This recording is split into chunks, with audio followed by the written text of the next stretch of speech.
सतगुरुदेव की जय।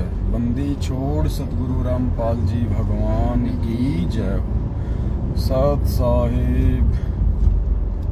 साहिब भाई और बहनों, परमपिता परमात्मा सारी सृष्टि के रचनहार, कुल मालिक, असंख्य ब्रह्मांडों के स्वामी, तीनों लोकों में प्रवेश करके सबका भरण पोषण करने वाले अकाल मूर्त सौद स्वरूपी राम पूज्य गुरुदेव संत श्रोमणी सतगुरु रामपाल जी भगवान के पावन श्री चरण कमलों में हम सभी सत्सेवक भाई बहनों का कोटि कोटि सादर दंडवत प्रणाम।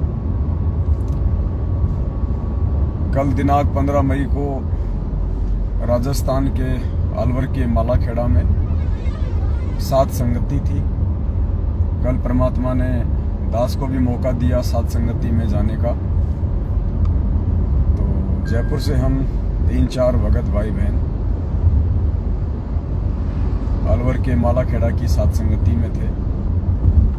रात को तकरीबन 10:30-11 बजे हम मालाखेड़ा पहुंचे। परमात्मा जी ने बहुत ही अच्छी सात संगति करवाई। सुबह के 5 बजे तक परमात्मा जी की ज्ञान चर्चा होती रही।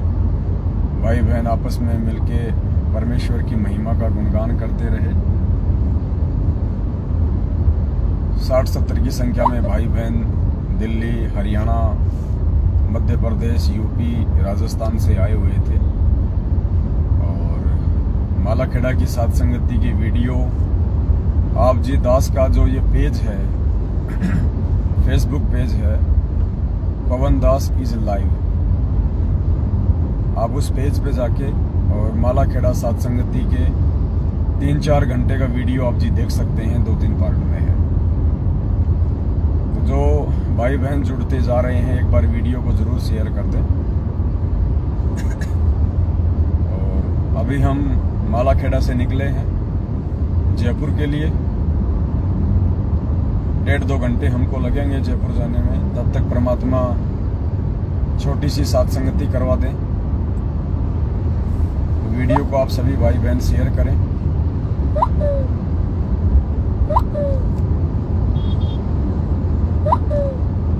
और कुछ छोटी छोटी बातें थी जो आप सभी भाई बहनों को बतानी थी, सात संगति से संबंधित है, पूज्य गुरुदेव जी को भोग लगाने से संबंधित है, जिनकी जानकारी हमको होना अति आवश्यक है। एक बार सभी भाई बहन वीडियो को ज़्यादा से ज़्यादा शेयर कर दें, तब तक हम परमात्मा का मंगलाचरण कर लेते हैं। सत साहिब। बंदी छोड़ सतगुरु रामपाल जी भगवान की जय हो। गिर नमो नमो शतपुरुष नमस्कार गुरु की नहीं, सुर नर संतों सर्वसदी नहीं, सतगुरु साहिब संत सब दंडोतम प्रणाम। आगे पीछे मध्य हुए तिनको जा कुर्बान, नराकार निर्विषम काल जाल में वंदना, निर्लेपम निज निर्गुणा अकरण मुझे सुन, सोहम सुरति समापताम सकल समाना नीरतल उजल हिरंबर वार पार नहीं मत तम जो सुमरे सिद्ध होई, गणनायक गलताना करो अनुग्रह सोई, पारस पद परवाना आदि गणेश मना, गणनायक देवन देवा चरण कमल लोढ़ाऊं, आदि अंत कर सेवा ब्रह्म शक्ति संगीत वृद्धि सिद्धि दाता सोई, अविगत गुण है अतीत सतपुरुष निर्मोही, जगदम्बा जगदीश मंगल रूप मुरारी, तन मन अर्पण शीशम भक्ति मुक्ति भंडारी, सुर नर मुनि जन ब्रह्मा विष्णु महेशा शेष सहस मुख पूजे आदि गणेश, इंद्र कुबेर सरीखा वरुण धर्म राजा, सुमरत जीवन जीका मन इच्छा फल पावे, 33 कोटि अधारा ध्यान सहस 88, उतर बहु जल पारा कटे यम की फांसी,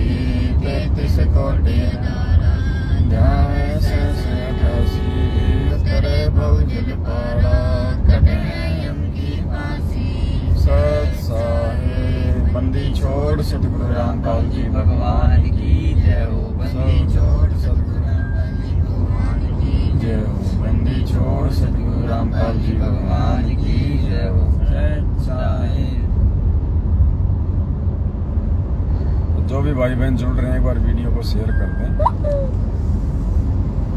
कुछ छोटी छोटी बातें थी जो आप भाई बहनों के साथ में शेयर करनी थी। सबसे पहले जो हम भोग लगाते हैं पूज्य गुरुदेव भगवान को हलवे राम का, तो आप जी से प्रार्थना थोड़ी सी ये थी, क्योंकि बहुत सारी बातें हैं जो बीच बीच में आए भाई बहनों के साथ में शेयर करना बहुत ज़्यादा ज़रूरी होता है, क्योंकि ये भक्ति मार्ग है। और जिस प्रकार आप देखते हैं,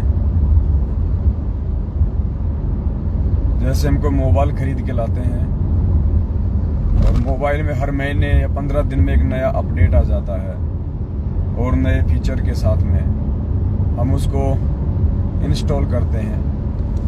ठीक इसी प्रकार ये जो भक्ति है, ये सीढ़ी दर सीढ़ी हमारे को चढ़ना है। परमात्मा धीरे धीरे धीरे धीरे हमारे को इस भक्ति मार्ग में आगे बढ़ाएंगे, आगे लेके चलेंगे। मालिक को भी पता है कि एकदम से हम सारी भक्ति क्रियाओं को अपने ऊपर लागू नहीं कर पाते हैं, इसलिए परमात्मा धीरे धीरे धीरे धीरे हमें भक्ति विधि से परिचित करवाते रहते हैं। जो सावधानियां हैं, जो प्रिकॉशंस हैं, वो परमात्मा हमें देते रहते हैं। तो हलवे राम का जो जो भगत भाई बहन अपने पूज्य गुरुदेव भगवान सतगुरु रामपाल जी परमेश्वर जी को भोग लगाते हैं, उन सभी भाई बहनों से प्रार्थना है, निवेदन है, पूर्ण परमात्मा को, जो पूर्ण परमेश्वर जी हैं, उनको केवल देसी घी के हलवे राम का ही भोग लगता है। परमात्मा को केवल हलवे राम का ही भोग लगता है। बहुत सारे भगत भाई बहन क्या करते हैं, मोबाइल की सेटिंग सेट नहीं होती क्या?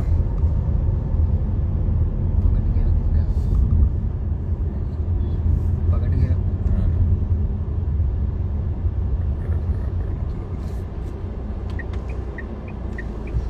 थोड़ा दास सेटिंग ठीक कर देते हैं मोबाइल की।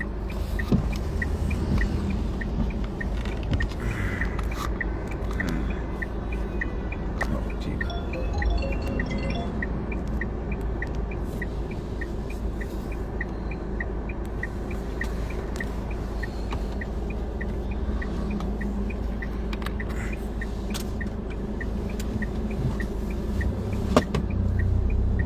बहुत सारे भगत भाई बहन क्या करते हैं कि जब गुरुदेव को भोग लगाते हैं तो घर में जो रोटी सब्जी बनती है, जी बेल्ट लगाओ, बेल्ट मत निकालो बड़े भाई, चालान करवा दो कैसे था। ना ना बेल्ट हमेशा लगा के रखो, ये अपनी सेफ्टी के लिए।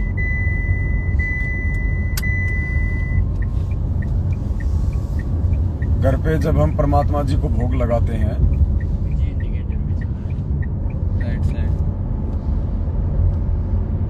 तो बहुत सारे भगत भाई बहन क्या करते हैं, अभी तक दास भी उनमें से एक था।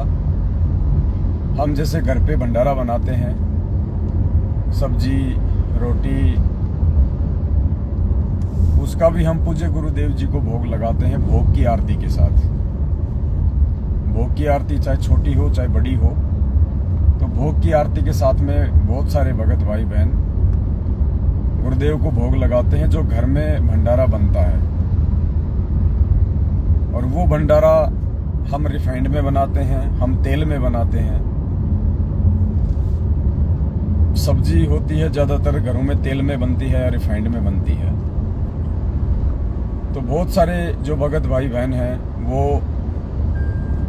उस रिफाइंड या तेल से बनी हुई सब्जी का गुरुदेव को भोग की आरती के साथ भोग लगाते हैं, जबकि होना ये चाहिए कि पूर्ण परमेश्वर को केवल देसी घी के व्यंजन का ही भोग लगता है, और देसी घी में भी स्पेशल हलवा राम। तो यदि भोग की आरती के साथ हम गुरुदेव को भोग लगाएं तो केवल हलवे राम का ही भोग लगाएं हम। जैसे बहुत सारे भगत भाई बहन रोजाना अपने घरों पे थोड़ा सा हलवा राम बना लेते हैं, 1-2 चम्मच, और रोज पूज्य गुरुदेव जी को सुबह सुबह भोग की छोटी आरती के साथ में भोग लगाते हैं। बहुत अच्छी बात है। दास की झोपड़ी में भी परमात्मा को इसी प्रकार से रोज भोग लगता है। 1-2 चम्मच थोड़ा सा हल्वेराम देसी घी में बना लिया जाता है और पूज्य गुरुदेव जी को उसका भोग लगाया जाता है।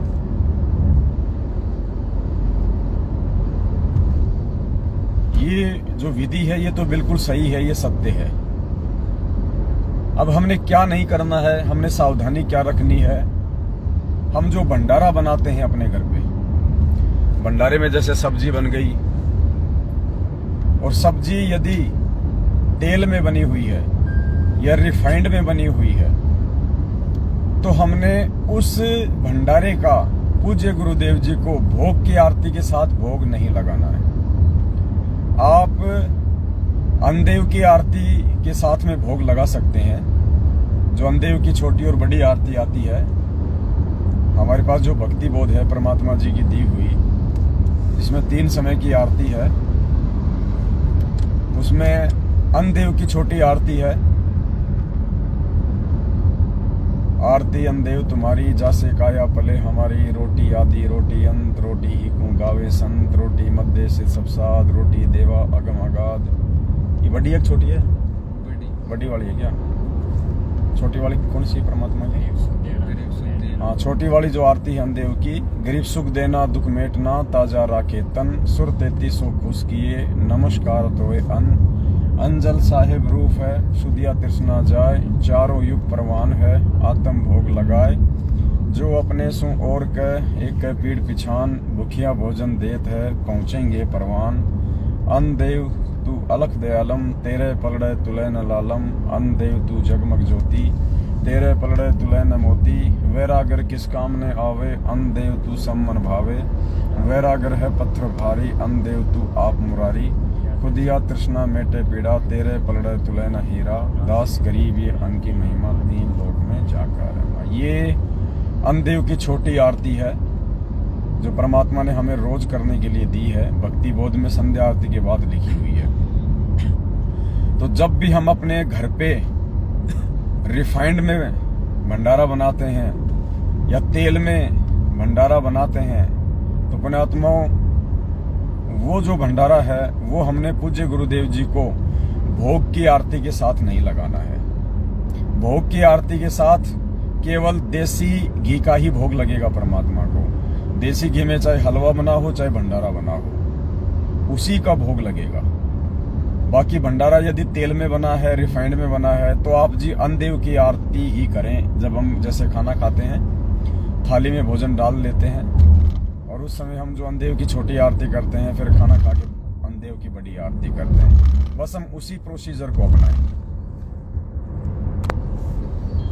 यदि तेल में भंडारा बना है तो सिर्फ अंदेव की आरती के साथ ही भोग लगाएं।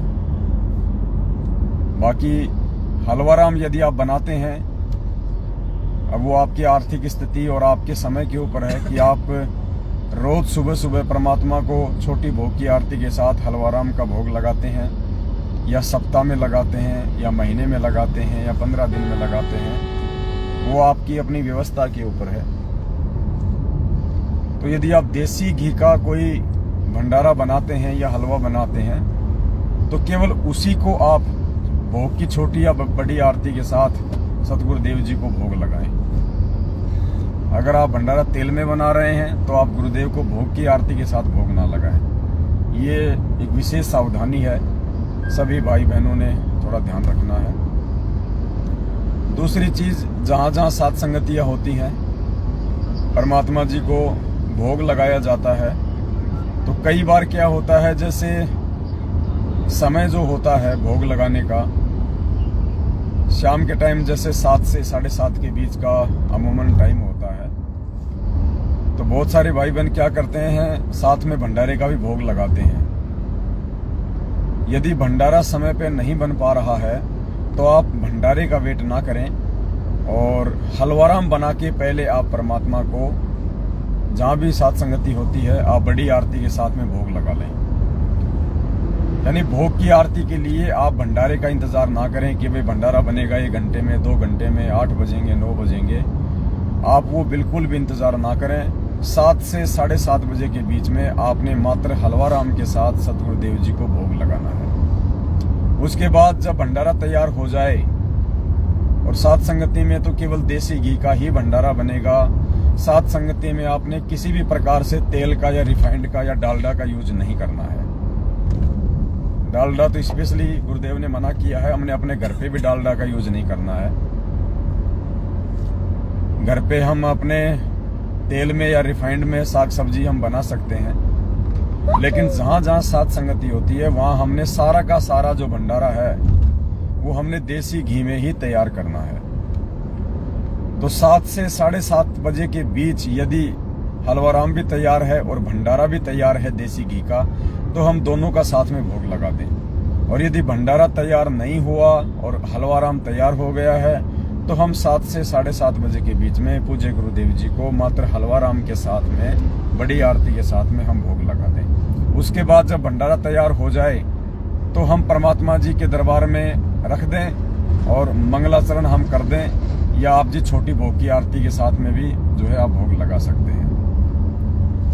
कई बार क्या होता है 8-9 बज जाते हैं, 9:30 बज जाते हैं। दिल्ली में यही हुआ, लेट हो गए, 8:30-9 बज गए, परमात्मा जी को भोग नहीं लगा। और उसके बाद वहाँ पे कार्ड ने अपने एजेंट भेज दिए सतलोक आश्रम मैनेजमेंट हरियाणा वाले। उन्होंने आरती भी पूरी नहीं करने दी और बीच में ही व्यवधान डालना शुरू कर दिया। तो दास इसलिए प्रार्थना कर रहा है कि 7 से 7:30 बजे के बीच में जहाँ भी सात संगति है परमात्मा जी को भोग लग जाना चाहिए। इससे ऊपर नहीं होना चाहिए। 7:30 से ऊपर आपने बिल्कुल भी नहीं करना है। दूसरी जो बात थी जो आप भाई बहनों को बतानी है, दूसरी बात ये थी कि चाहे आपका घर हो चाहे सात संगति हो,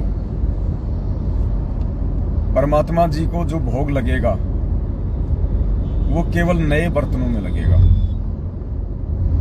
आप एक थाली, 1-2 कटोरी, 1 चम्मच, 1 गिलास, ये 3-4 आइटम आप जी किसी भी बर्तन की दुकान से खरीद लें।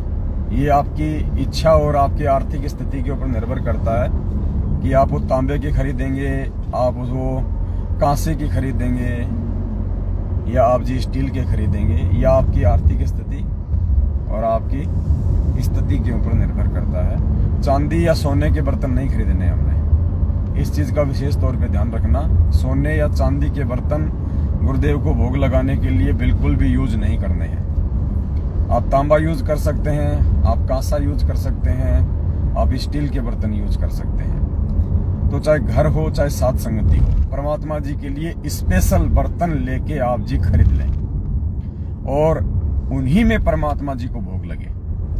जैसे सात संगति हो गई, नए बर्तनों में गुरु जी को भोग लगा। उसके बाद में उन बर्तनों को हम धो मांज के अच्छे से और उनको हम एक जगह किसी साफ कपड़े से लपेट के या किसी पॉलीथीन वगैरह में डाल के हम उनको सुरक्षित जगह पर रख दें। जब दोबारा सात संगति हो तो उन्हीं बर्तनों में हम पूज्य गुरुदेव जी को भोग लगाएं। उन बर्तनों को कोई भी भगत यूज ना करे, कोई भी परिवार का मेंबर यूज ना करे। और उन बर्तनों को आप जी बाकी बर्तनों के साथ में भी ना रखें। बिल्कुल जो घर के बर्तन होते हैं जो रोज हम काम में लेते हैं, उन बर्तनों के साथ में भी या सिंक में भी हम उन बर्तनों को ना रखें जिन बर्तनों में पूज्य गुरुदेव जी को भोग लगता है। ऐसा ही सेम टू सेम हमने अपने घर पे करना है। 1 कटोरी, 1 थाल, 1 चम्मच, 1 गिलास हम नया खरीद लें। और चाहे आप रोज भोग लगाते हैं, चाहे महीने में लगाते हैं, चाहे 15 दिन में, चाहे सप्ताह में, उन नए बर्तनों में ही परमात्मा जी को भोग लगेगा। उसके बाद तुरंत उनको धो मांज के और वापस किसी साफ कपड़े में लपेट के या सुरक्षित जगह पर रख दें। बाकी जो घर के बर्तन हैं उनके साथ उन बर्तनों को भूलकर भी ना रखें। वो स्पेशल बर्तन रखें आप परमात्मा जी के भोग के लिए। क्या वो जो भोग प्रसाद लगाते हैं ना, हाँ उसी थाली में है ना, उसमें से करते हैं ना, हाँ फिर थोड़ा थोड़ा देते हैं। हाँ दूसरी थाली में डाल के वैसे करके दें। उसी में ना, उस वाली थाली में जो परमात्मा को भोग लगाते हैं ना खाए। हाँ। दूसरी सावधानी ये थी कि जिन नए बर्तनों में आप परमात्मा जी को भोग लगाएंगे और जब आपने वो भोग बाकी भक्तों को वितरित करना है, बाकी भक्तों को बांटना है, तो आप जी उस भोग प्रसाद को या उस हलवे को या उस भंडारे को आप जी किसी दूसरी थाली में डाल लें और उस थाली में आप उसको मिक्स कर लें और फिर अन्य भक्तों को आप जी देवें।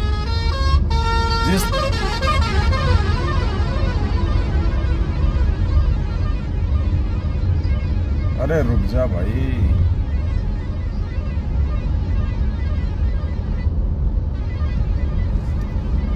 जिस थाली में हम पूज्य गुरुदेव जी को भोग लगाते हैं उस थाली में उस भंडारे को या हलवे को मिक्स करके हम बाकी भक्तों में वितरित ना करें और ना ही हम खाएं, ना ही हम उस थाली में वो भोग प्रसाद खाएं। वो केवल पूज्य गुरुदेव जी को स्पेशल भोग लगाने के लिए रहेगी। जैसे भोग लग गया, गुरुदेव के बर्तनों से उस भंडारे को या हलवे को किसी दूसरे पात्र में डाल लें, फिर मिक्स करके हम बाकी भक्तों को बांटें या हम यूज करें। तो इस प्रकार से हमने ये सावधानी रखनी है।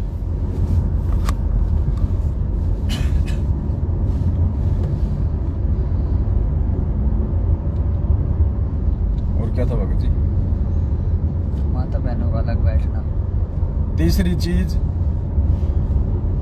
हम साध संगति में जाते हैं तो साध संगति में जाने का मतलब होता है हम अपने आप को हर बार निर्मल करें, उज्जवल करें,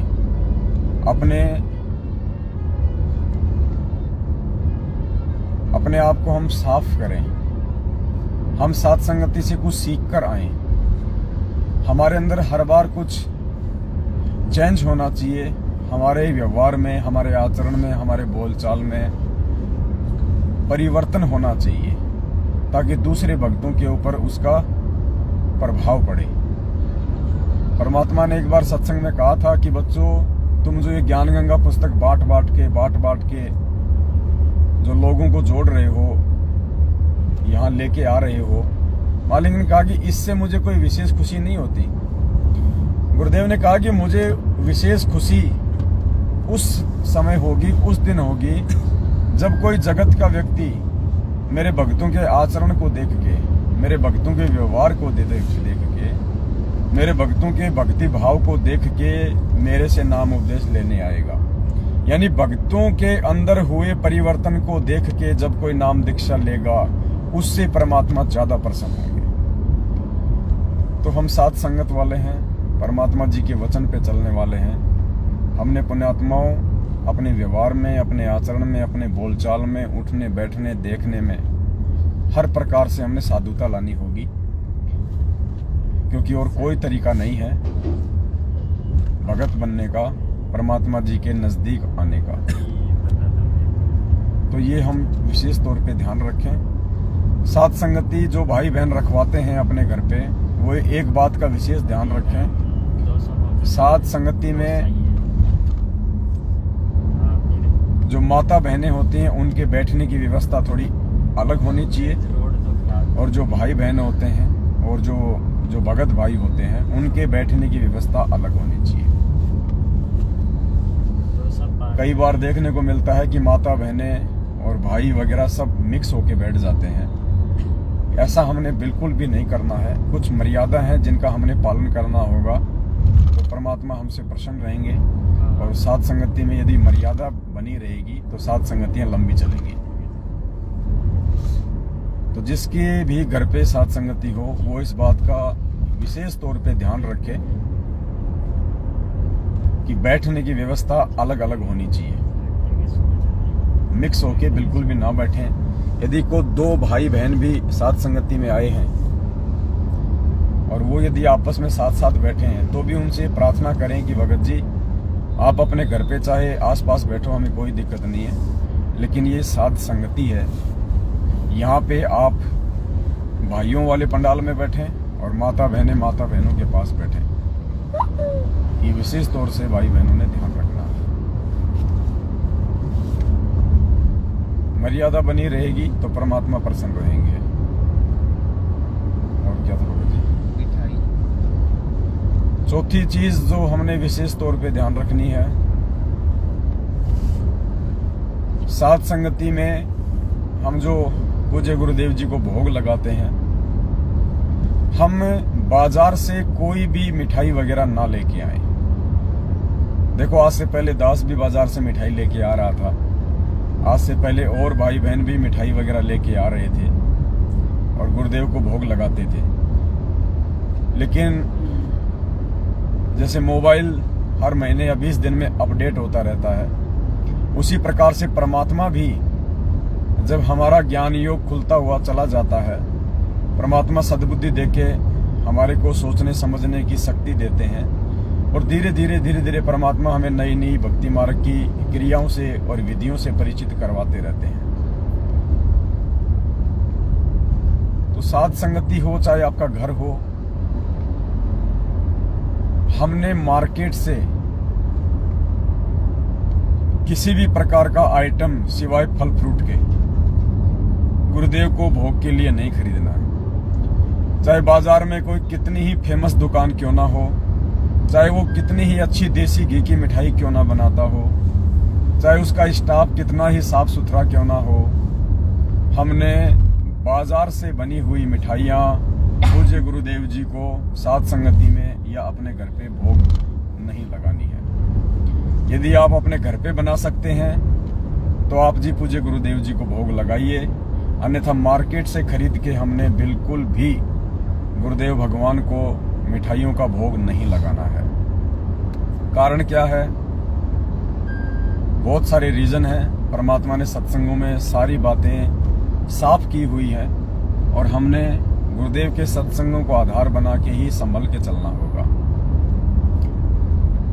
पुण्यात्माओं, चाहे कितनी अच्छी दुकान क्यों ना हो, चाहे कितना ही अच्छे देसी घी में मिठाई क्यों ना बनाई हो, चाहे कितने ही साफ सुथरे तरीके से क्यों ना बनाई हो, लेकिन एक चीज हमको ध्यान रखनी चाहिए कि वो मिठाई बनाने वाले अनुपदेशी हैं। और अनुपदेशी के ऊपर परमात्मा ने 3 लोक का भार बताया। भले हम पैसा दे के मिठाई ला रहे हैं, अच्छी दुकान देख के मिठाई ला रहे हैं, देसी घी से बनी हुई मिठाई ला रहे हैं, लेकिन वो जो मिठाई बनाने वाला है उसके विचार तो शुद्ध नहीं हो सकते, उसके विचार हमारे अनुरूप नहीं हो सकते, उसके विचार हमारे अनुकूल नहीं बल्कि हमारे प्रतिकूल ही होंगे। वो जगत में रमा हुआ व्यक्ति होगा, पता नहीं मिठाई बनाते समय उसके दिमाग में क्या क्या ख्याल आ रहे होंगे। अगर मिठाई बनाते समय उसके दिमाग में कोई काम वासना का बातचीत चल रही है, मिठाई बनाते समय उसके दिमाग में कोई लड़ाई झगड़े की बात चल रही है, मिठाई बनाते समय उसके दिमाग में कोई डर या भय की बात चल रही है, मिठाई बनाते समय उसके दिमाग में कोई लोभ लालच या स्वार्थ की बात चल रही है। पुण्यात्माओं, परमात्मा कहते हैं जैसा खावे अन्न वैसा होवे मन, और जैसा पीवे पानी वैसी होवे वाणी। वो विचार ना चाहते हुए भी आप और हम भगत भाई बहनों के अंदर प्रवेश होंगे, हमें वो प्रभावित करेंगे ही करेंगे। इसका उदाहरण परमात्मा ने अपने सत्संगों में दिया कि एक समय 2 साधु थे। वो अपनी एक शिष्या के घर पे रात्रि भोज के लिए गए।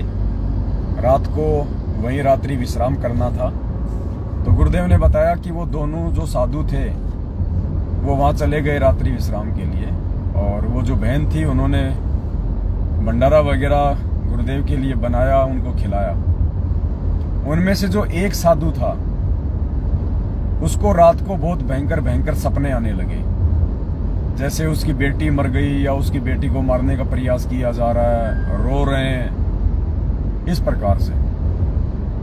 सुबह उठते ही उसने अपने साथी से कहा कि भाई रात को भंडारा किसने बनाया था?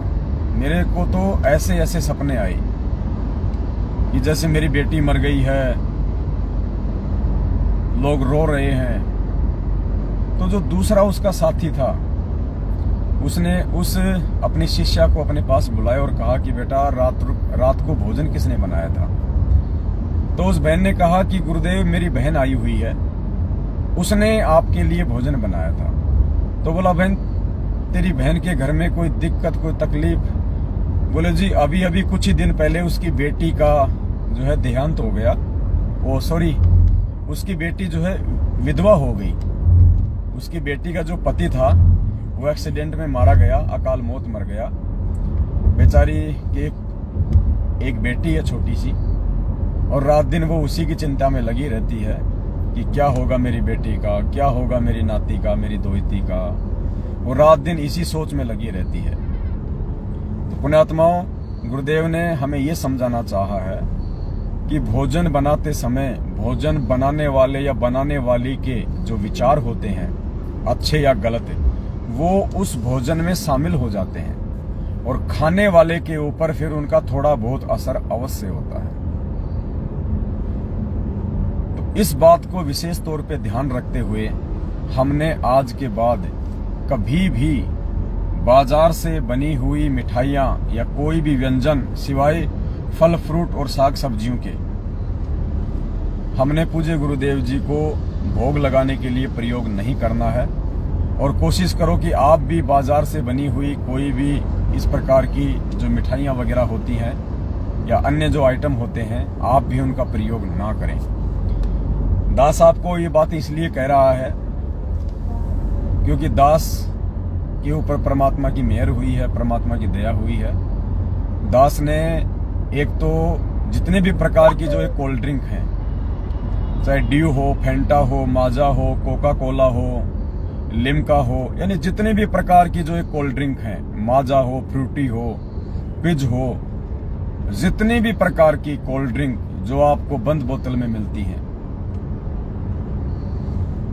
दास ने उन सब का यूज करना छोड़ दिया है। दास ने अपने पूज्य गुरुदेव सतगुरु रामपाल जी भगवान के चरणों की सौगंध खाई है। दास ने इस शपथ ली है कि हे परमपिता परमात्मा, आप जी दास को हिम्मत देना, दास को शक्ति देना परमात्मा। और दास आज के बाद में किसी भी प्रकार की कोल्ड ड्रिंक का जो कि मार्केट में बिजनेस के लिए बेची जाती हैं, जो 6-6 महीने तक खराब नहीं होती हैं, जिनको कोल्ड स्टोरेज में रखा जाता है, दास आज के बाद उन चीजों का यूज नहीं करेगा। क्योंकि उन चीजों का यूज करने से हमारी भक्ति बिगड़ती है। उन चीजों का यूज करने से हमारी मानसिकता पे प्रतिकूल असर पड़ता है। उन चीजों का यूज करने से हमारे अंदर कई प्रकार के छोटे मोटे विकार ऑटोमेटिक उत्पन्न होते हैं। कारण क्या है पुण्यात्माओं? जब परमात्मा ने सृष्टि रची और सृष्टि रचना फिर उस परमेश्वर ने आज सतगुरु रामपाल जी भगवान के रूप में आके हमें पढ़ाई, हमें बताई, तो क्या कहा परमात्मा ने कि उस परमेश्वर ने 7वें दिन सृष्टि रची, अपने तख्त पे जा बैठा और परमेश्वर ने बीज वाले जितने भी पौधे हैं, फल हैं, फूल हैं, वो इंसानों के खाने के लिए बनाए। गुरुजी ने ये नहीं कहा कि परमात्मा ने कोल्ड ड्रिंक बनाई, परमात्मा ने बर्फी बनाई या परमात्मा ने समोसे कचौड़ी बनाई। ये काल भगवान ने हमारे अंदर विकार उत्पन्न करने के लिए इन सब चीजों को बाद में बनवाया। परमात्मा ने हमारे को खाने के जो आदेश दिए हैं वो बीज वाले फल, फूल, अन्न, ये परमेश्वर के द्वारा दिए गए हैं। और उस अन्न का दुरुपयोग करके, उन फल फ्रूट का दुरुपयोग करके लोगों ने उनके अंदर केमिकल वगैरह डाल के, ताकि वो लंबे समय तक स्थिर रहें, वो बने रहें, अपने व्यापार के लिए मार्केट में कोल्ड ड्रिंक बना बना के पेश कर दिया। अन्य प्रकार के सैकड़ों आइटम बना के पेश कर दिए। पुण्यात्माओं, हम सेव खाते हैं, सेव को हमने पेड़ से तोड़ा और जब तक वो खराब नहीं होता है 3, 4, 5 दिन तक हम उसको यूज करते हैं। वो परमेश्वर का दिया हुआ एक अन्न है। यदि कोई भी फल फ्रूट या साग सब्जी हम खाएंगे तो वो सजीव है, और वो सजीव वस्तु जो परमेश्वर ने हमें खाने के लिए दी है, उसको यदि हम खाएंगे तो हमारे अंदर एक पॉजिटिव एनर्जी पैदा होगी। वो पॉजिटिव एनर्जी हमारे शरीर को भी स्वस्थ रखेगी, हमारे विचारों को भी स्वस्थ रखेगी, हमारे मन को भी स्वस्थ रखेगी, हमारी मानसिकता को भी स्वस्थ रखेगी। और परमेश्वर के द्वारा दिए गए उस अन्न, उस फल का फिर अपने व्यापार के लिए लोगों ने माजा बना दिया, लोगों ने स्लाइस बना दी, जो सेब एक बार पेड़ से टूटने के बाद यदि हम प्राकृतिक तरीके से देखें तो वो 8-10 दिन से ज्यादा सेफ नहीं रह सकता। 8-10 दिन के बाद में वो खाने के लायक नहीं रहेगा। लेकिन लोगों ने अपने व्यापार के लिए उन्हीं फल फ्रूटों को मिक्स करके, उनको मार के, उनके अंदर अन्य प्रकार के घातक केमिकल वगैरह डाल के और बाजार में आप और हमारे सामने पेश कर दिया। वो 6-6 महीने खराब नहीं होते, 1-1 साल तक वो माजा खराब नहीं होती, वो कोका कोला खराब नहीं होती। तो पुण्यात्माओं, सोचिए हम क्या खा रहे हैं, हम क्या पी रहे हैं। वो चीज हमारे शरीर पे, हमारी मानसिकता पे, हमारे विचारों पे उल्टा असर डालेगी। वो केमिकल जब हमारे शरीर में जाएगा, इस मानव बॉडी में जाएगा, तो पुण्यात्माओं क्या होगा फिर। इसीलिए हम लोग ये सतभक्ति लेने के बाद भी इतने जल्दी विकार मुक्त नहीं हो रहे हैं। इसका रीजन यही है, परमेश्वर ने हमारे को अनाज दिया, अनाज की चपाती बनाने के लिए दिया। आज हमने उस अनाज का क्या कर दिया? लोगों ने उसका बर्गर बना दिया, लोगों ने उसका पिज्जा बना दिया, लोगों ने उसके चाउमीन बना दी, लोगों ने उसकी समोसे बना दिए, लोगों ने उसकी कचौड़ी बना दी, यानी उसको मार दिया। उस सजीव वस्तु को लोगों ने निर्जीव बना दिया। अब वो कचौड़ी, वो समोसा, वो तला हुआ, वो फ्राई किया हुआ,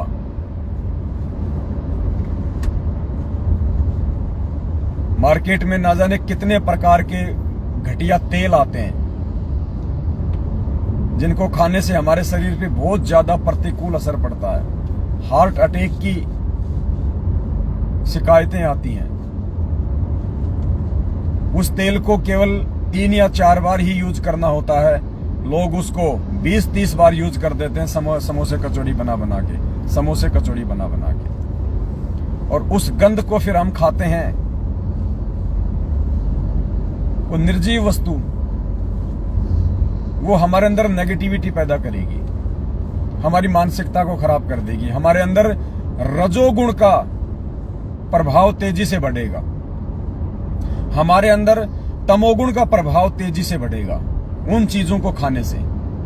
जबकि फल फ्रूट खाने से, साग सब्जी खाने से, सलाद खाने से, लस्सी पीने से, दूध दही घी खाने से हमारे अंदर पॉजिटिविटी आएगी, हमारे अंदर सात्विक जो गुण हैं उनका प्रभाव ज्यादा होगा।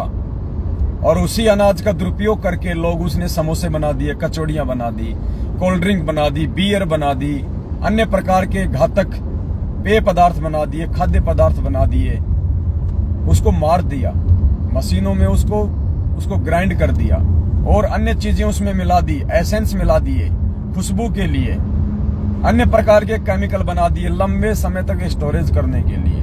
और इन चीजों का जब हम प्रयोग करेंगे पुण्यात्माओं, क्या असर होगा, इन चीजों को हमने समझना पड़ेगा। जिस प्रकार पूज्य गुरुदेव जी ने हमारे को शराब पीने के लिए मना किया है, हमारे को बियर पीने के लिए मना किया, क्यों मना किया पुण्यात्माओं? वो भी तो एक ड्रिंक है, शराब भी तो एक ड्रिंक है, बियर भी तो एक ड्रिंक है, बियर भी तो अनाज से बनती है, शराब भी तो फल फ्रूट से बनती है। परमेश्वर ने हमारे को फल फ्रूट खाने से तो मना नहीं किया, शराब पीने से क्यों मना किया, बियर पीने से क्यों मना किया? जो शराब और बियर होती है वो अंगूर से भी बनती है, सेब से भी बनती है, जौ से भी बनती है, गेहूं से बनती है। वो परमात्मा ने क्यों मना किया? क्योंकि परमेश्वर ने जो फल फ्रूट, जो अन्न हमको, जो जीवित वस्तु, जो पॉजिटिविटी पैदा करने वाली वस्तुएं जो हमारे को खाने के लिए दी थी, काल प्रेरणा से इस प्राणी ने अपने व्यापार के लिए, अपने धंधे के लिए लालचवश वशीभूत होके उन चीजों को निर्जीव बना डाला, शराब बना दी, कोल्ड ड्रिंक बना दी, पिज्जा बना दिया, बर्गर बना दिया, चाउमीन बना दिया, सैकड़ों प्रकार के पेय पदार्थ और खाद्य पदार्थ बना दिए, ऐसी ऐसी सॉस बना दी। आप टमाटर को तोड़ने के बाद, टमाटर को खेत से तोड़ने के बाद, पेड़ से तोड़ने के बाद आप टमाटर को ज्यादा से ज्यादा 3 या 4 दिन के अंदर अंदर यूज कर सकते हैं, उसके बाद वो खराब हो जाएगा। लोगों ने सॉस बना दी, केचप बना दिए, 6-6 महीने वो टमाटर की चटनी खराब नहीं होती। पुण्यात्माओं, विचार करो उसमें क्या ऐसा केमिकल है जो 6 महीने तक उसको खराब नहीं होने देता। खराब नहीं होने देने का मतलब उसमें के अंदर बदबू पैदा नहीं होती, बाकी वो तो खराब है ही, वो तो शुरू से ही खराब है, लेकिन उसके अंदर बदबू नहीं आती।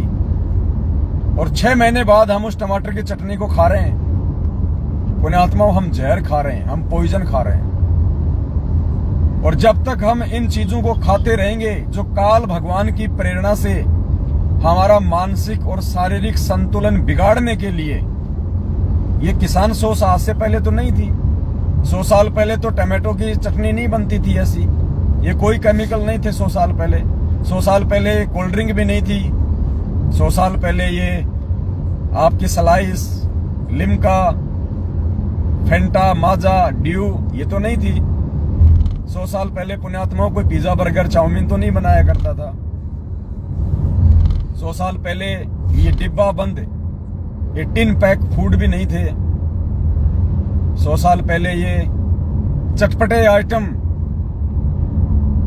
ये क्या खाते हैं बच्चे, ये कुरकुरे वगैरह, ये और क्या आती है वो आलू की बनती है, चिप्स, ये पहले तो नहीं थे पुण्यात्माओं। ये मैगी वगैरह ये पहले तो नहीं थे।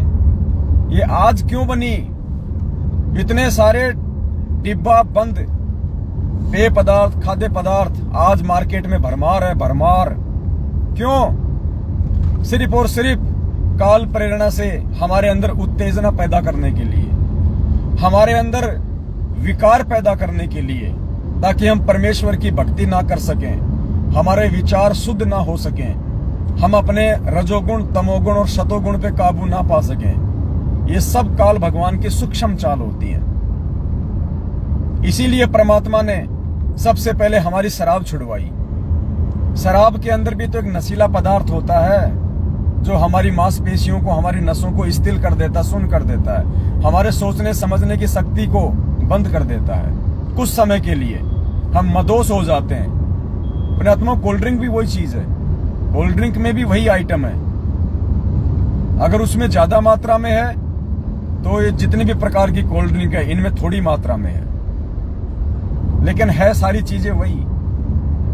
तो इसलिए अब ये चीजें ज्ञान आधार से हमने बंद करनी पड़ेंगी। यदि वास्तव में हमने भक्ति करनी है तो, वास्तव में यदि हमने अपने विकारों पे काबू प्राप्त करना है तो ये चीजें अब हमने 2 कदम आगे बढ़ के अपने जीवन से हटानी पड़ेंगी, अपनी दैनिक क्रियाओं से हटानी पड़ेंगी।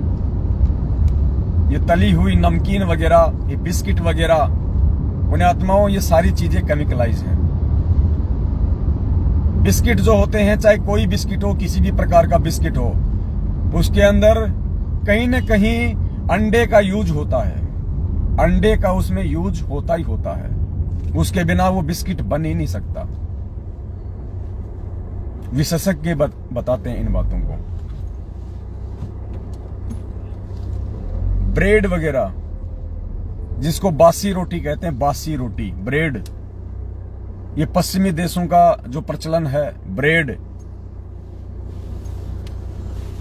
अगर हम अपनी भाषा में उसको कहें तो उसको कहेंगे बासी रोटी। जो वो बेकार रोटी होती है जिसको कुत्ते खाते हैं, उसको कहते हैं ब्रेड। हमने अपने जीवन में उसको इस प्रकार से लागू कर लिया। ब्रेड पे लगा के चटनी, लगा के सॉस, चक्कू से डाल के उसमें 2-4 खीरे, रे साहब बन गई सैंडविच। वाह जी वाह, 2 महीने बाद में पेट का सैंडविच बन जाएगा। तो दास ये सारी बातें आपको पुण्यात्मा इसलिए कह रहा है कि परमात्मा ने सबसे पहले ये जितनी भी प्रकार की जो कोल्ड ड्रिंक हैं, ये परमात्मा ने दास से ये बंद करवा दी है। दास ने अपने परमेश्वर के चरणों की सौगंध खा ली है, परमात्मा से हिम्मत मांगी है, शक्ति मांगी है, आत्मबल और विश्वास मांगा है कि परमेश्वर आपकी रजा के बिना दास इन चीजों से दूर नहीं हो सकता है, क्योंकि मैं एक जीव हूं। मेरे अंदर 5 विकार और 25 प्रकृतियां हैं। मेरे अंदर भी वो मन है, काल सबके अंदर बैठा हुआ है मन रूप में। परमात्मा आप साथ देंगे तो ये चीजें हम छोड़ पाएंगे। तो मालिक ने बहुत बड़ी मेहर की दास को सौपन में भी ये चीज़ें अब याद नहीं आती हैं, और आप सभी भाई बहनों को भी हम जागरूक करने के लिए ये बातें हम बता रहे हैं। तो दास ने कोल्ड ड्रिंक वगैरह पीना बिल्कुल छोड़ दिया है, और प्रार्थना करूंगा कि साथ संगति में कोई भी भाई बहन किसी भी प्रकार का जो कोल्ड ड्रिंक है और ये रूह अफ़ज़ा वगैरह, ये सब कुछ केमिकलाइज है पुण्यात्माओं। शरबत, रूह अफ़ज़ा, रोज सिरप, ये सब के सब केमिकलाइज हैं। हमने इनका भूल के भी प्रयोग नहीं करना है। मैं आपको केवल एक सलाह दे रहा हूं, मैं आपसे प्रार्थना कर रहा हूं, कोई आदेश नहीं दे रहा, मैं जबरदस्ती छोड़ने के लिए नहीं कह रहा। आप छोड़ेंगे उस समय जब या तो आप इन घातक पदार्थों के शिकार हो जाएंगे, या फिर परमात्मा आपको सद्बुद्धि देंगे, तो आप इन चीजों को छोड़ सकते हैं। मेरा केवल आपसे निवेदन है, प्रार्थना है, सलाह है। नंबर 2, दास ने मार्केट में बनी हुई समोसा, कचौड़ी, चाउमीन, बर्गर, पिज्जा, यानी कोई भी आइटम जो फास्ट फूड में आता है, चाइनीज फूड में आता है, साउथ इंडियन में आता है, जो कि फ्राई होके बनता है, समोसे, कचौरी, पकोड़े, चाउमीन, मैगी, ये जो भी आइटम है जो आप ये रेडी और ठेलों पे आप खाते हैं, आप मिलते हैं, परमात्मा ने दास के ऊपर मेहर बख्शी है। दास इन चीजों से दूर हो चुका है। परमात्मा ने इन चीजों को छुड़वाने के लिए जयपुर से हमारे किशन भगत जी हैं, उनको निमित्त बनाया। उन्होंने दास को ये संदेश दिए परमात्मा के निमित्त होके, और उधर से परमात्मा ने दास को सत प्रेरणा की, दास को सद्बुद्धि दी, और दास ने इन चीजों के ऊपर विचार करके कि वास्तव में हम क्या खा रहे हैं, हम क्या पी रहे हैं, हमारी जीवन शैली क्या होनी चाहिए थी भक्ति मार्ग में आने के बाद, और क्या हो चुकी है। हम ये जहर खा रहे हैं और साथ में परमात्मा की भक्ति भी कर रहे हैं, इसीलिए तो हमारे विकारों पे कंट्रोल नहीं हो पा रहा। वरना ये भक्ति तो पुण्यात्माओं ये चंद दिनों में हमें साधु बना दे, चंद दिनों में। तो इस भक्ति के साथ साथ हमने भी अपनी दैनिक क्रियाओं पे, विशेष तौर पे खाने पीने को लेके सावधानी बरतनी होगी। अब हम समोसे खाते हैं, कचौरी खाते हैं, ये पिज्जा बर्गर खाते हैं, पेट क्यों फूल जाता है? आपने देखा होगा जब आदमी मरता है, जब आदमी डेड हो जाता है, तो वो उसकी बॉडी जो है फूल जाती है, उससे पहले नहीं फूलती। आदमी जब मरता है तो बाद में उसकी बॉडी फूल जाती है ऑटोमेटिक। क्यों फूल जाती है? क्योंकि उसके शरीर की जो कोशिकाएं हैं वो मर जाती हैं, वो काम करना बंद कर देती हैं, वो शून्य हो जाती हैं, तो वो शरीर फूल जाता है। और जब हम ये समोसा, कचौरी, पिज्जा, बर्गर, सैंडविच ये खाते हैं तो हमारे शरीर में फुल आउट शुरू हो जाती है, या किसी का पेट बाहर आना शुरू हो जाता है। क्यों? क्योंकि वो कोशिकाएं जो है वो मर रही हैं। आपके शरीर की कोशिकाएं धीरे धीरे धीरे धीरे, क्योंकि वो स्लो पॉइजन है जो आप खा रहे हैं, वो निर्जीव वस्तु है, वो आपको नेगेटिविटी देगी, आपकी कोशिकाओं को मार रही है, तो आपके शरीर में फुल आउट पैदा हो रही है, जिसको ओबेसिटी कहते हैं, मोटापे का शिकार। आगे चल के फिर और कई प्रकार की घातक बीमारियां शुरू हो जाती हैं। पुण्यात्माओं, भगत को यदि कोई छोटी मोटी अगर कोई मोटापे की शिकायत है, कोई डायबिटीज है, कोई शुगर है, बताओ भक्ति कैसे करेगा? वो कैसे भक्ति करेगा परमात्मा की? एक तरफ उसको बीमारी दिक्कत देगी, दूसरी तरफ वो भक्ति करेगा, तो वो भक्ति नहीं कर पाएगा, उसको परेशानी रहेगी। तो हमने यदि इस परमेश्वर के मार्ग पे अपने मानसिक संतुलन के साथ में और शारीरिक संतुलन के साथ में भक्ति करनी है, अपने विकारों को धीरे धीरे शांत करना है, तो भक्ति के साथ साथ हमने अपने खाने पीने पर भी विशेष तौर से ध्यान देना पड़ेगा। आप कहीं सफर में जा रहे हैं, आप ट्रेन में जा रहे हैं, आपने ट्रेन में खाना ऑर्डर कर दिया, आप भगत हैं, आप नॉनवेज नहीं खाते हैं, आपने बहुत सोच समझ के अपनी सूझबूझ काम में लेके आपने ट्रेन में ऑर्डर दे दिया, लिखवा दिया वेटर को, वेंडर को कि भाई साहब 2 प्लेट वेज बिरयानी ले आना, एक मेरी और एक मेरी भक्तमती की, 2 प्लेट वेज बिरयानी। अब पुण्यात्मा आपने तो वेज का ऑर्डर दे दिया, अब उधर चावल हो गए खत्म, वेज बिरयानी खत्म। अब ट्रेन में क्या है, जो पेंट्री होती है वहां क्या होता है आप सबको अच्छे से पता है। चावल में से अंडे निकाले, पहले तो वो डब्बे में जा रहा था, अंडा बिरयानी, अंडा बिरयानी, अंडा बिरयानी, एग बिरयानी, एग बिरयानी। किसी ने नहीं ली तो जाके उसने रख दी पेंट्री में वापस।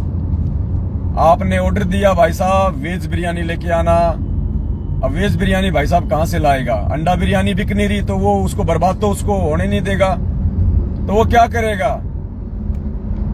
उसमें से अंडे बाहर निकाल देगा और उसको पैकिंग करके आपको दे देगा भगत जी को कि लो भगत जी वेज बिरयानी। भगत जी बन गए पंडित। पुण्यात्माओं, काल ऐसे ठगता है। बाहर लिखा हुआ है शुद्ध वैष्णव ढाबा, पंडित जी का शुद्ध वैष्णव ढाबा। एक बार खाओगे तो बार बार आओगे। अब आपको तो लिख दिया पंडित जी ने शुद्ध वैष्णव ढाबा, और पंडित जी लगा के पौआ और मुर्गे की टांग खा रहा अंदर रसोई में, आप थोड़ी देख रहे हैं। बहुत सोच समझ के पुण्यात्माओं, इसीलिए गुरुजी कहते हैं कि भाई जो अनुपदेशी होता है उसका तो हम अन्न भी नहीं खाते। गुरुदेव ने एक सत्संग में कहा कि जो हमारा नाम उपदेशी नहीं होता ना, हम उसके घर का पानी भी नहीं पीते, क्योंकि उसके ऊपर तो 3 लोक का भार होता है, 3 लोक का भार। भगत को ज्यादा लंबी यात्रा करनी नहीं होती है। अगर 1 दिन की यात्रा है, 24 घंटे की यात्रा है, अपने घर से अपना खाना बना के ले जाओ। कोई ऐसे आइटम बना लो जो 2 या 3 दिन तक जो खराब नहीं होते हैं। पानी की अपनी बोतल लो, या फिर भी आपको अगर कुछ खाना पीना पड़ जाए तो आप जी आम, केला, संतरा, सेब ज्यादातर रेलवे स्टेशन पे मिलते हैं, बस स्टैंड पे मिलते हैं, आप उनका प्रयोग करो। आप उन सजीव वस्तुओं का प्रयोग करो जो भक्ति मार्ग में हमें सहायता दें, हमारे अंदर पॉजिटिविटी बढ़ाएं, हमारे अंदर सात्विक जो गुण हैं उनको बढ़ाएं। आपने ट्रेन में ऑर्डर दे दिया भाई साहब 1 प्लेट पनीर पकोड़ा लेके आना, वेज पकोड़ा। ठीक है भाई साहब, ऑर्डर हो गया आपका। अब पेंट्री में कौन देख रहा है भाई जी? जिस तेल में मछली पकोड़ा बनाया जा रहा है, फिश पकोड़ा, मछली काट के उस तेल में बेसन लगा के और वहां पे फिश पकोड़ा बन रहा है। मछली पकोड़ा बोलते हैं क्या? फिश पकोड़ा बोलते हैं ना, फिश पकोड़ा। उस कढ़ाई में, उस तेल में फिश पकोड़ा बन रहा है किसी ऐसे व्यक्ति के लिए जिसने फिश पकोड़ा का ऑर्डर दिया था, मछली पकोड़ा का। जैसे ही वो ऑर्डर तैयार हुआ, उसी तेल में पनीर के ऊपर लगा के बेसन आपके पकोड़े तले जा रहे हैं। लो जी, ये पनीर पकोड़े तैयार हो गए पंडित जी के, भगत जी के। भगत जी के पास गया, लो भगत जी आपका पनीर पकोड़ा। भगत जी ने खाया पनीर पकोड़ा, उंगली चाटता रह गया। पुण्यात्मा, ऐसे हमें काल ठगता है। ये सद्बुद्धि परमात्मा धीरे धीरे देता है। आज से पहले हम भी ऐसा ही कर रहे थे भाई, हम भी ऐसे खाते थे ट्रेनों में, हम भी ऐसे कोल्ड ड्रिंक पीते थे, हम भी ऐसे कचौरी पकोड़े खाते थे, समोसे खाते थे। अब परमात्मा ने दास को सद्बुद्धि दी है तो दास अपने विचार भाई बहनों के समक्ष रख रहा है। दूसरी बात पुण्यात्माओं, परमात्मा ने सत्संग के माध्यम से हमारे को जागरूक किया, हमारे को सचेत किया। द्वापर युग में जब पांडवों का यज्ञ सफल नहीं हो रहा था और 5 पांडव श्री कृष्ण जी सुपस्थ रूप में उस कबीर परमेश्वर को लेके आए और श्री कृष्ण जी ने कहा कि द्रौपदी, यही एकमात्र संत है धरती पे जो तुम्हारा शंख बजा सकता है, तुम्हारा यज्ञ सफल कर सकता है, दूसरा कोई नहीं है। और इसके लिए भोजन भंडारा तैयार कर जितना तू कर सकती है। पुण्यात्माओं, द्रौपदी ने बहुत अच्छे तरीके से अपने खुद के हाथों से, जबकि नौकरानियां थी, लेकिन उसने खुद परमात्मा जी के लिए भोजन भंडारा तैयार किया। 56 प्रकार के कचौड़ी, पकौड़ी, समोसे, खीर, खांड, हलवे, लाडू, जलेबी, खुरमे, पता नहीं क्या क्या बनाए और परमात्मा जी के सामने रख दिए। परमात्मा जी ने सबको मिक्स किया और खाने लगे। 5 ग्रास बना लिए। तो द्रौपदी के मन में, वो भोजन बनाने वाली के मन में क्या विचार आए? देखना, विचार करना पुण्यात्माओं।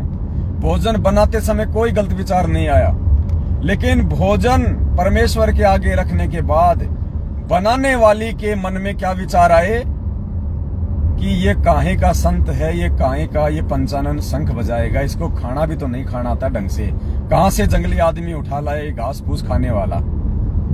द्रौपदी के मन में ये विचार आ गए। उस भोजन बनाने वाली के मन में इतने से विचार आए थे। पुण्यात्माओं, पांडवों का शंख नहीं बजा, पांडवों का यज्ञ सफल नहीं हुआ। और हम भी मार्केट से यदि कोई भोजन खरीदते हैं, कोई मिठाई खरीदते हैं, तो परमात्मा को ही भोग लगाने के लिए खरीदते हैं। और जब द्रौपदी के मन में ऐसे विचार आने से परमात्मा ने भोग प्रसाद स्वीकार नहीं किया, अर्थात उनका शंख। नेट तो खत्म नहीं हो गया आपका? आ गया। सत्साई पुण्यात्माओं, थोड़ा नेटवर्क की प्रॉब्लम आ गई थी। तो कहने का मतलब है, हमने परमेश्वर के द्वारा दिए गए सत्संगों को आधार बनाना पड़ेगा। ये कथाएं जो परमेश्वर ने हमें सुनाई है, उन कथाओं को आधार बना के हमने अपनी जीवन शैली में परिवर्तन करना पड़ेगा। अपने खान पान, अपने रहन सहन, हम किन लोगों की संगति कर रहे हैं, हम किन लोगों से ज्यादा मिल रहे हैं, उन लोगों के विचार भी हमारे को प्रभावित करेंगे। यदि हम अच्छे लोगों की संगति कर रहे हैं, अपने ही भगत भाई बहनों की संगति कर रहे हैं, और भगत भाई बहनों की भी उनकी जो मर्यादा में है, जो गुरुदेव को भगवान मानते हैं, परमात्मा मानते हैं, तो हमारे विचार भी उनके जैसे ही बनेंगे, भक्ति में सहायक होंगे। और यदि हम जगत वालों की संगति करते हैं, अनुपदेशी व्यक्ति की संगत करते हैं, तो पुण्यात्माओं, उसके विचार हमारे को प्रभावित करेंगे, उसके विचार हमारे अंदर कुप्रेरणा पैदा करेंगे, उसके विचार हमारे अंदर विकार पैदा करेंगे। और परमात्मा कहते हैं कि आज नहीं तो कल, कभी न कभी आपके अंदर, आपके मन में भक्ति और भगवान के प्रति कोई न कोई विक्षेप आ ही सकता है। इसलिए परमात्मा ने अपनी वाणी में भी कहा कि दुनिया से ती दोस्ती और पड़े भजन में भंग, एका एकी राम से के साधु के संग। कि दुनिया वालों के पास, अनुपदेशी व्यक्ति के पास बैठने से भी पाप लगता है, क्योंकि वो तो वही बातें करेगा। मेरा छोरा वो कर रहा है, मेरी बेटी वो कर रही है, वो इंजीनियर बन गया, वो 1 लाख रुपए महीने की तनख्वाह ले रहा है, उसने बड़ी गाड़ी ले ली, उसने कोठी बना ली। उसके तो वही विचार, वो तो वही सारी बातें सारा दिन वो करेगा। तो पुण्यात्मा, उसके विचार हमको भी प्रभावित करेंगे, और आज नहीं तो कल, कल नहीं तो परसों, कभी न कभी हम उसके विचारों से प्रभावित होंगे, क्योंकि ये काल का लोक है। यहाँ पे चारों तरफ रजगुण, तमोगुण, सतोगुण फैला हुआ है। परमात्मा हमें 50 साल समझाएगा, और कोई भी बाहरी व्यक्ति हमें 5 मिनट में अपने विचारों से प्रभावित कर देगा। यानी यदि हम 5 दिन परमात्मा का सत्संग सुनेंगे, तो हम गुरुदेव के सत्संगों से इतने प्रभावित नहीं होंगे जितने कि 5 मिनट किसी अनुपदेशी व्यक्ति की रजोगुण, तमोगुण, सतोगुण युक्त बातों से हम प्रभावित हो जाएंगे।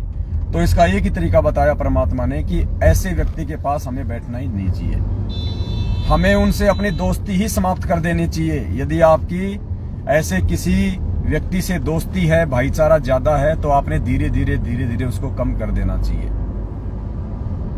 या तो अपने उस मित्र को, अपने रिश्तेदार को परमात्मा से जोड़ दो, अन्यथा अपनी मित्रता उससे तोड़ दो। वरना एक दिन आपकी भक्ति मार्ग में वो बाधा बन के खड़ा हो जाएगा, वो मित्रता आपकी शत्रु बन जाएगी, परमात्मा की भक्ति में बाधक बन जाएगी। इसलिए गुरु जी कहते हैं अगर बैठो तो अपने भगत भाइयों के साथ बैठो, अपने भगत भाई बहनों से चर्चा करो, या परमात्मा के नाम पे लगे रहो, कोई सत्संग सुन लो, कोई शब्द सुन लो। ये तरीका बताया परमात्मा ने भक्ति पे जीवित रहने के लिए। पुण्यात्माओं, ये सात संगतियां परमात्मा इसीलिए रखवा रहे हैं कि हम सतगुरु रामपाल जी भगवान के हिसार जेल से बाहर आने तक हम लोग भक्ति मार्ग पे जीवित रह सकें। इसीलिए परमात्मा ये सात संगतियां रखवा रहे हैं। वरना सतलोक आश्रम मैनेजमेंट हरियाणा के पीछे लगी हुई लाखों की संख्या में संगत का क्या हाल हो रहा है। कोई भी गुरु मर्यादा में नहीं है, सबकी मर्यादा खंडित करवा रखी है, सबकी मर्यादा। किसी से राजनीति करवा के, किसी को आरक्षणों में बैठा के, किसी से ज्योति पाठ और दान का पैसा लेके, कुपात्र लोगों को देके, जाट आरक्षण में देके, आनंदपाल सिंह जो गैंगस्टर था उसकी सीबीआई जांच में देके, देह दान करवा के, रक्त दान करवा के, अन्य बहुत प्रकार से रैली धरनों का समर्थन करवा के, उन जगत वालों का जिनसे हमारा कोई लेन देन नहीं, परमात्मा के वचन को तोड़वाया। क्योंकि आपने ऐसे व्यक्तियों की संगत कर ली जिनसे हमारा मन नहीं मिला। परमात्मा कहते हैं कबीरा तहां जाइए रह संतन की प्रीत, इष्ट मिले और मन मिले, मिले सकल रस रीत। गुरुजी कहते हैं कि यदि आप भगत हो, आपने नाम उपदेश ले रखा है, तो आपने ऐसे लोगों की संगति करनी चाहिए, आपने ऐसे लोगों के बीच में रहना चाहिए, बैठना उठना चाहिए जिनके साथ आपके विचार, आपका मन, आपकी भक्ति क्रिया मेल खाती हो। कबीरा तहां जाइए रह संतन की प्रीत, यानी आप कहीं भी जाओ, देश में विदेश में कहीं भी, परमात्मा कहते हैं साधु के संपर्क में रहो, अच्छे भक्तों के संपर्क में रहो, उनसे प्रीति बना के रखो, उनसे प्यार प्रेम बना के रखो। कबीरा तहां जाइए रह संतन की प्रीत। कौन से साधु संतों से? इष्ट मिले और मन मिले, मिले सकल रस रीत। उस भगत भाई से आपका इष्ट मेल खाना चाहिए, यानी आप जिसको इष्ट मान के पूजा कर रहे हैं वो भी वैसे ही विचारों वाला होना चाहिए। जैसे हम सात संगत वाले सतगुरु रामपाल जी भगवान को अपना इष्ट मान के हम उनकी पूजा करते हैं, उनको भोग लगाते हैं। तो यदि आप ऐसे किसी भगत भाई के संपर्क में रहेंगे, उसके पास उठेंगे बैठेंगे, तो ही आप भक्ति पे जीवित रह पाएंगे, तो ही आपके विचार शुद्ध रह पाएंगे। वरना देख लो, एक ही गुरु के शिष्य हैं, सतसेवक और सतलोक आश्रम मैनेजमेंट। आज हमारा इष्ट भी मेल नहीं खा रहा, हम दोनों का इष्ट भी अलग अलग है। काल प्रेरणा से और अपनी अज्ञानता के चलते, गुरुदेव के तत्व ज्ञान युक्त सत्संगों को ना समझ पाने के चलते, सतलोक आश्रम मैनेजमेंट हरियाणा और गुरुजी का कलयुगी परिवार एक दाढ़ी मूछ वाली फोटो को, जो काल्पनिक फोटो है, हाथ से बनाया हुआ चित्र, उसको अपना इष्ट मानता है, उस फोटो को अपना इष्ट मानता है। जून के महीने में उसका प्रगट दिवस मना के उसकी पूजा करते हैं। और हम सत्सेवक सतगुरु रामपाल जी भगवान को, जो कि साक्षात धरती पे प्रकट है, मानव शरीर में प्रकट है, जिंदा रूप है, हम उनको अपना इष्ट मान के, उनके ज्ञान आधार से कि निर्गुण सरगुण एक है, दूजा ब्रह्म विकार, निर्गुण साहिब आप हैं, सरगुण संत विचार, और गुरु गोविंद दो नहीं भाई, जो दो समझेगा वो दोजक में जाई। फिर परमात्मा कहते हैं सतगुरु साहिब एक शरीरा, और सतगुरु बिना न लागे तीरा। फिर परमात्मा कहते हैं कि गुरु को पूर्ण ब्रह्म कर जाने, हमें आदेश दे रहे हैं परमात्मा कि गुरु को ही पूर्ण ब्रह्म कर जाने, गुरु को ही पूर्ण परमात्मा जानिए मानिए, और भाव कभू नहीं आने। इसके अलावा तुम्हारे मन में कोई दूसरा भाव भी नहीं आना चाहिए कि ये गुरु माँ के गर्भ से आया है, या ये परमात्मा का भेजा हुआ संत है, उनका दूत है, उनका संदेश वाहक है। कहते हैं आपके मन में इस प्रकार के कुविचार बिल्कुल भी नहीं आने चाहिए। गुरु को पूर्ण ब्रह्म कर जाने। पूर्ण ब्रह्म कौन? कबीर साहब, जिनका वैदिक नाम है, जिनका वैदिक नाम है कबीर।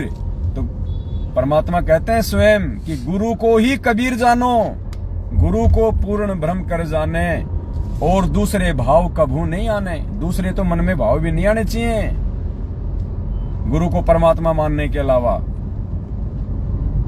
तो पुण्यात्माओं, जब आप किसी ऐसे भाई बहन की संगति करोगे, आप उसके संपर्क में रहोगे, तो उससे आपका इष्ट भी मेल खाएगा। इष्ट मिले और मन मिले, आपका और उसका जो मन है वो भी मिलेगा, क्योंकि आपकी जो क्रिया है वो सेम क्रिया है।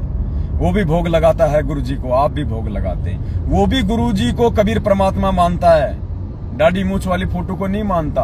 आप भी गुरु जी को ही कबीर परमात्मा मानते हो, दाढ़ी मूछ वाली काल्पनिक फोटो को नहीं मानते।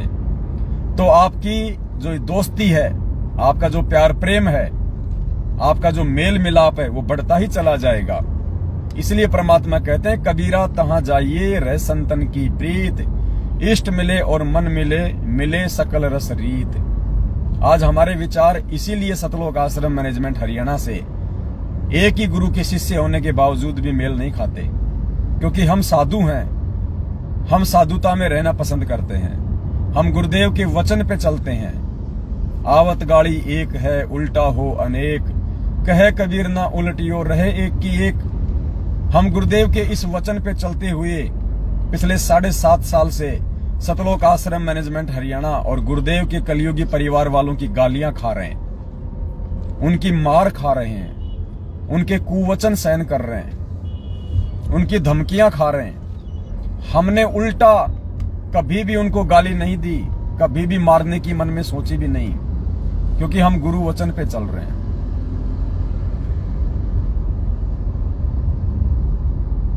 पुण्यात्माओं, जो भगत समाज परमात्मा तैयार करना चाहते हैं, वो साध संगतियों से तैयार हो रहा है।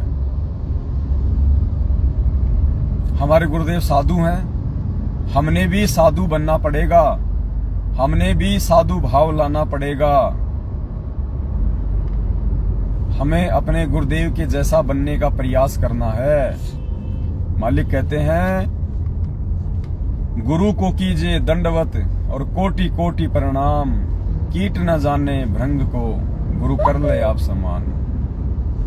इसी प्रकार गुरु अपने भगत को, अपने शिष्य को, अपने सेवक को अपने जैसे गुणों युक्त करना चाहता है, अपने जैसा बनाना चाहता है, तब कहीं जाके पुण्यात्माओं सतलोक जाने का नंबर आएगा।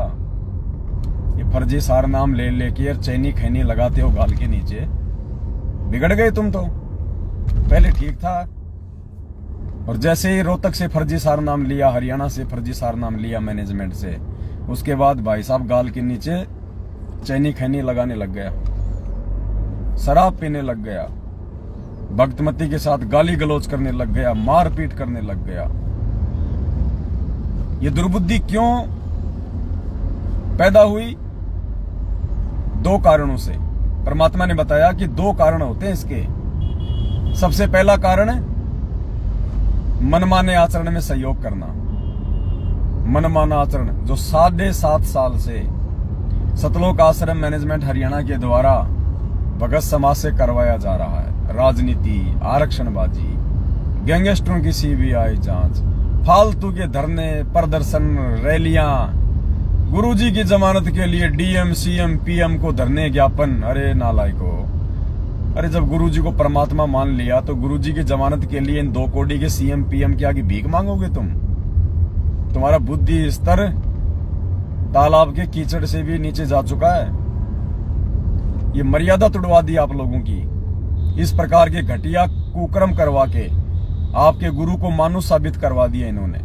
आपके गुरु का जन्मदिन मनवा दिया इन लोगों ने। जन्मदिन आदरणीय गरीबदास जी महाराज जी ने कहा कि गुरु को मानुष कर जानते वो नर कहिए अंधे, और वह दुखी संसार में फिर आगे काल के फंदे। तो गुरु को मानुष कैसे माना जाता है? गुरु का जन्मदिन मनाना, यानी जन्मदिन उसका मनाया जाता है जो माँ से जन्म लेता है, जो जेल में लिपट के आता है, जो गंदगी में लिपट के आता है, जो 84 लाख योनियों का जो प्राणी होता है, उसको कहते हैं जीव, मनुष्य, मानव।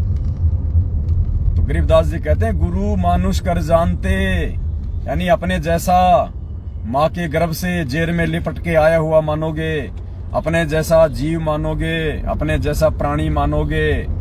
तो कहते हैं गुरु मानुष कर जानते, वो नर कहिए अंधे। अरे वो इंसान, वो भगत तो अंधे हैं, अंधे।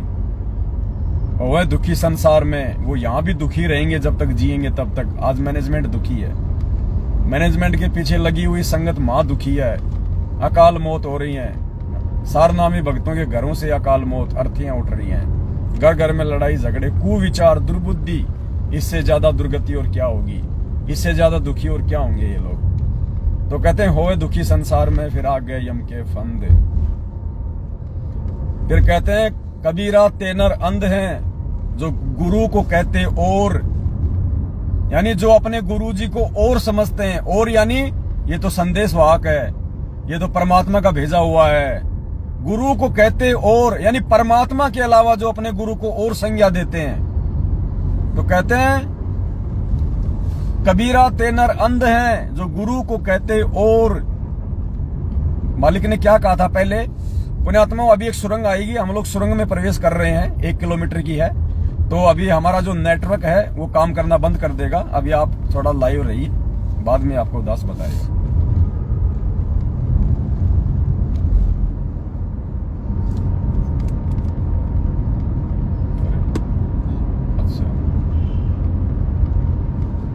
ये जयपुर में है, ये सुरंग है पुण्यात्माओं, पहाड़ के अंदर से बनाई हुई है, आगरा रोड पे। हम इसके अंदर प्रवेश कर रहे हैं, पूरा अंधेरा है।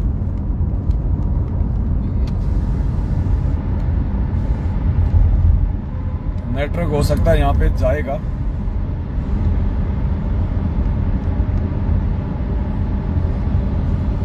मैं घुमाने का प्रयास करता हूँ, शायद आप लोग देख पाए, नहीं घूम पाएगा।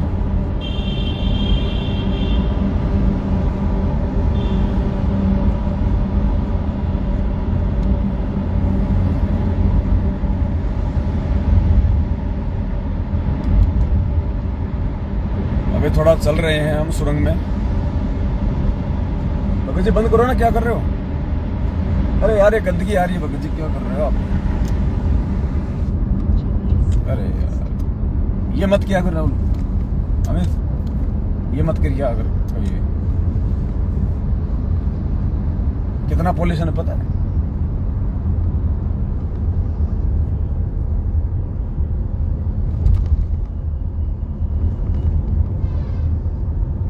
पुण्यात्मा, हम सुरंग के बाहर आ गए हैं। परमात्मा के आशीर्वाद से नेटवर्क नहीं कटा हमारा। तो क्या कहा आदरणीय गरीबदास जी महाराज जी ने कि कबीर जी ने क्या कहा? कबीरा तेनर अंध हैं, कि वो लोग अंधे हैं, वो मूर्ख हैं, वो मूर्ख की श्रेणी में हैं, जो गुरु को कहते और, यानी गुरु जी को परमात्मा के अलावा जो और कहते हैं कि ये तो संत है, ये तो खाली हमारा गुरुजी है, ये तो हमारा बाप है, हमारा पिताजी है। कहते हैं गुरु को कहते और। परमात्मा के अलावा यदि तुम गुरु को और कोई संज्ञा देते हो और परमात्मा नहीं मानते, यदि आप परमात्मा मानते हैं, फिर आप चाहे उन्हें बाप कहिए, आप उन्हें अपना गुरु कहिए, आप उन्हें महापुरुष कहिए, परमात्मा कहिए, जगत गुरु कहिए, कोई दिक्कत नहीं। लेकिन गुरु को परमात्मा ना मानकर यदि आप उन्हें कोई दूसरी संज्ञा दे रहे हैं, तो कहते हैं कबीरा तेनर अंध हैं, जो गुरु को कहते और। हरि के रूठे ठोर हैं, गुरु रूठे नहीं ठोर। गुरु को कहते और थोड़ी देर पहले एक क्या वाणी थी परमात्मा की कि गुरु को पूर्ण ब्रह्म कर जाने और भाव कभू नहीं आने। इस वाणी का समर्थन ये दूसरी वाणी कर रही है कि कबीरा तेनर अंध हैं, जो गुरु को कहते और, यानी गुरु को पूर्ण ब्रह्म के अलावा यदि आप कोई और संज्ञा देते हो, आप उन्हें परमात्मा ना मान के यदि कोई और चीज मानते हो कि ये तो खाली जगत गुरु हैं, ये तो खाली परमात्मा के भेजे हुए संदेश वाहक हैं, ये तो परमात्मा के दूत हैं, तो कहते हैं कबीरा तेनर अंध हैं, जो गुरु को कहते और, हरि के रूठे ठोर हैं, गुरु रूठे नहीं ठोर। तो पुण्यात्माओं, ये वाणियां परमात्मा ने हमें ऐसे नहीं दी हैं, कोई मनोरंजन के लिए नहीं दी हैं। परमात्मा को पता था कि मेरी संगत में काल प्रेरणा से ये घमासान धर्मयुद्ध छिड़ेगा, मेरे ही संगत के अंदर काल दो ग्रुप बना देगा। जो मनवश प्राणी होंगे, जो गुरु को मानुष मानेंगे, जो गुरु का जन्मदिन मनाएंगे, जो गुरु को अपने जैसा जीव मानेंगे, गुरु जी को पता था कि काल उनको ठगेगा, उनसे उल्टे कर्म करवाएगा, भक्ति विरुद्ध काम करवाएगा, आरक्षणबाजी और राजनीतियां करवाएगा, उनको ठगेगा। तो परमात्मा को पहले इन सब बातों का पता था, इसलिए इस दयालु परमात्मा ने हमें सावधान करने के लिए 250 साल पहले, 300 साल पहले आदरणीय गरीबदास जी महाराज जी के रूप में आके ये ग्रंथ साहिब लिख दिया, ये वाणियां लिख दी, ताकि हम जागरूक रहें, हम धोखा ना खाएं। 650 साल पहले परमात्मा ने कबीर सागर लिखवा दिया, ढेरों वाणियां लिखवा दी, ताकि हम धोखा ना खाएं। और छांट छांट के सतगुरु रामपाल जी भगवान ने, उस कबीर परमात्मा ने आज हमारे को, हमारे गुरु बनके हमारे को नित्य नियम दे दिया, छांट छांट के वाणियां दे दी, अच्छी अच्छी वाणियां, प्यारी प्यारी वाणियां, जिनको अपने जीवन में धारण करके हम धोखा खाने से बच सकते थे। हमारे को असुर निकंदन रमेणी में दे दी वाणियां छाट छाट के, संध्या आरती में दे दी वाणियां छाट छाट के, सत्संगों में परमात्मा हमें 10, 20, 50 कुछ ऐसी वाणियां जो बार बार समझाते, बार बार बताते कि संगत माही कुसंगत उपजे, जैसे बन में बास, आप घिस घिस आग लगा लेकर बनखंड का भी नाश। तो संगत में कुसंगत, संगत में वो बंबू, वो बांस, ये सतलोक आश्रम मैनेजमेंट हरियाणा है पुण्यात्माओं। काल ने इस मैनेजमेंट को, काल ने गुरुदेव के बेटा बेटी, भाई बंधु, रिश्तेदार, ये कोऑर्डिनेटरों को बंबू बना के, बांस बना के और आप लोगों के सिर पे बैठा दिया। इन्होंने खुद अपनी भक्ति बर्बाद करी, आप लोगों से राजनीतियां करवा के, उल्टे कुकर्म करवा के। अरे परमात्मा ने तो भिखारी को भी 1 रुपया तक देने से मना किया है कि नगद बिल्कुल नहीं देना बेटा, भिखारी को मार खा जाएगा। चाहे वो कितना ही भूखा मरे, वो कितना ही रोए, वो गिड़गिड़ाए, कितनी भीख मांगे, कैसी कैसी दुहाई दे कि मेरे बच्चे मर जाएंगे, मेरे छोटे छोटे बच्चे हैं भूखे मर जाएंगे, क्या होगा मेरे बच्चों का, क्या होगा मेरी औरत का, क्या होगा, पहनने को मेरे बच्चों के पास में कपड़े नहीं है, पैरों में जूते नहीं है उनके, अल्लाह के नाम पे दे दे, बाबा के नाम पे दे दे रे बाबा। वो रोएगा, कैसे कैसे भेक बनाएगा, नकली दवाई लगा के हाथ पैरों पे वो पट्टी कर लेगा कि बाबा रे एक्सीडेंट हो गया था, खून निकल रहा है रे बाबा, दे रे बाबा, दवाई करनी है रे बाबा, 4 दिन से भूखा हूं रे बाबा। तो गुरुदेव ने बताया कि बेटा ये फालतू की दया नहीं दिखानी, ये काल भगवान की सूक्ष्म चाल होती है, तू फैल मत हो जाना, राजा जनक की तरह धोखा मत खा जाना।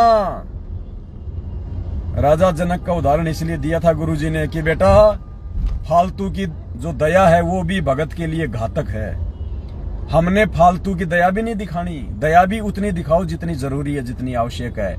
जो दया हमारी मर्यादा तोड़ दे, हमारी भक्ति बर्बाद करवा दे, वो दया भी कोई काम की नहीं।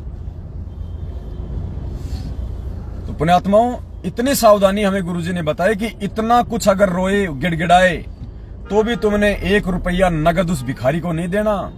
अगर उसने विमल गुटखा खा लिया, सुरती खा ली, तानसेन खा लिया, महक खा लिया, आकाश खा लिया, ये जर्दा खा लिया, कोई पान मसाला खा लिया, तो बेटा तू गया काम से।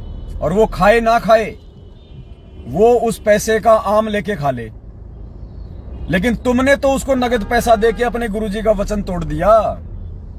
वो चाहे तेरे पैसे का दुरुपयोग ना करे, लेकिन तूने तो उस भिखारी को नगद पैसा देके तेरे गुरुजी का वचन तोड़ दिया मेरे भाई। तू तो उसी समय फेल हो गया। उसके बाद वो चाहे उसका दुरुपयोग करे, चाहे उसका सदुपयोग करे।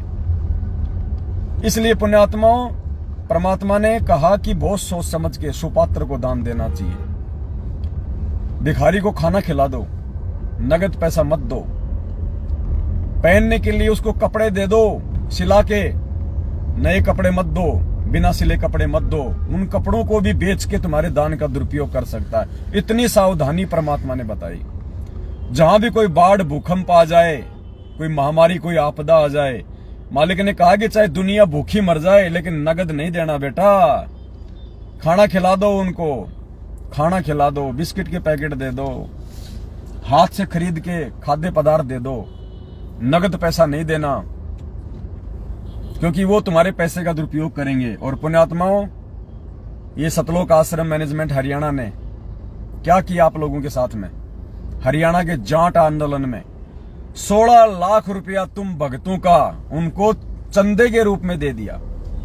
16 लाख उन अनुपदेशियों को जो हुक्का पाड़, बीड़ी पाड़, शराब पीते, सारे उल्टे कुकर्म करते, व्यभिचार करते, क्योंकि वो तो अनुपदेशी है। शास्त्र विरुद्ध साधना करते, शास्त्र विरुद्ध साधना। पुण्यात्माओं, परमात्मा ने सबसे बड़ा अपराध बताया।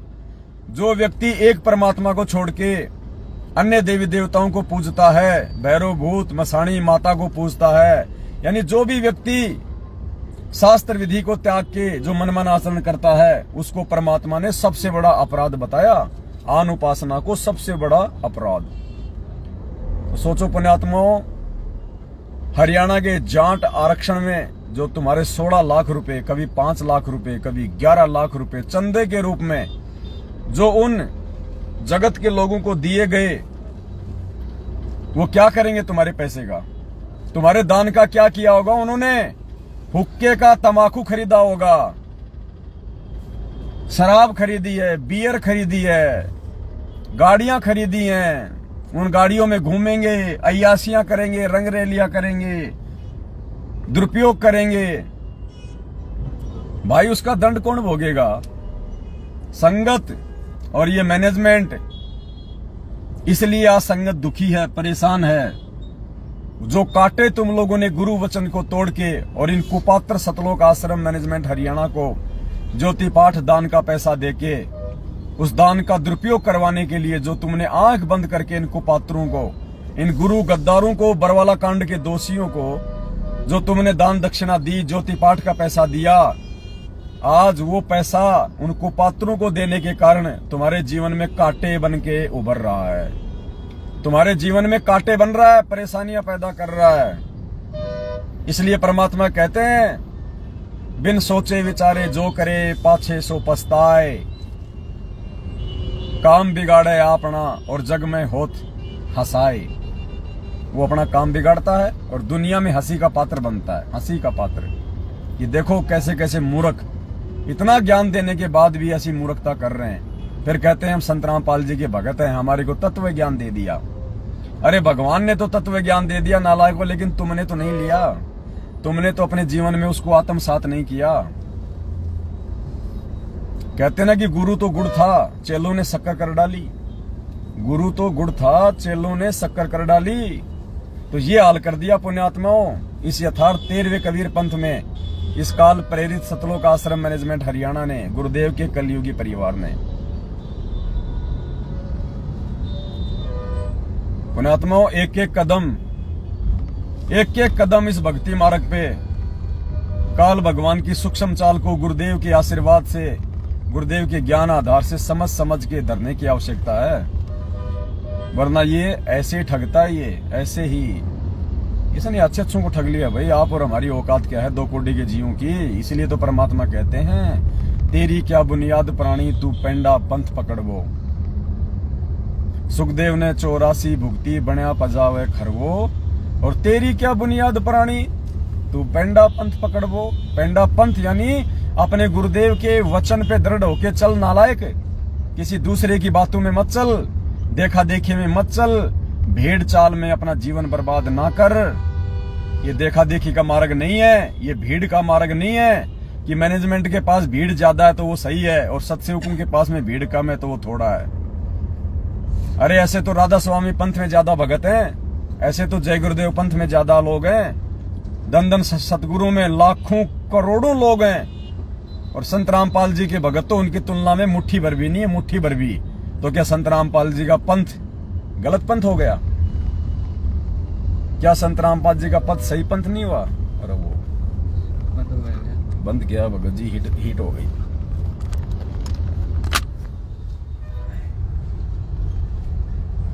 सत्साई पुण्यात्माओं, बैटरी डाउन हो रही है।